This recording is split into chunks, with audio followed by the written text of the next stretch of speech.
হিন্দু সন্ত্রাসীদেরকে বলবো এটা গুজরাট নয়, এটা বাংলাদেশ। আমি হিন্দুদেরকে বলবো এটা দিল্লি নয়, এটা বাংলাদেশ। আমি বলবো এটা ইন্ডিয়া নয়, এটা শাহজালালের পুণ্যভূমি বাংলাদেশ। এখানে আপনি আমার ভাইকে পিটিয়ে মারবেন আর পূজার নামে দেশি অস্ত্র আমাদেরকে দেখাবেন। যদি আমাদের সাথে আপনারা খেলতে চান, মাঠে আসেন, আমরা খেলার জন্য আমরা পরিষ্কার ভাষায় বলতে চাই, মন্দির নিরাপদ থাকুক, এটা আমরাও চাই। মন্দিরে যারা আগুন লাগিয়েছে তাদের বিচারের সম্মুখীন করা হোক, এটা আমরাও চাই।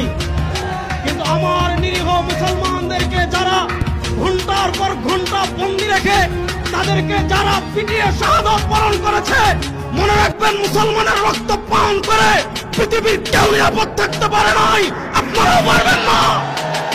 এই রক্ত কথা বলবে ইনশাআল্লাহ।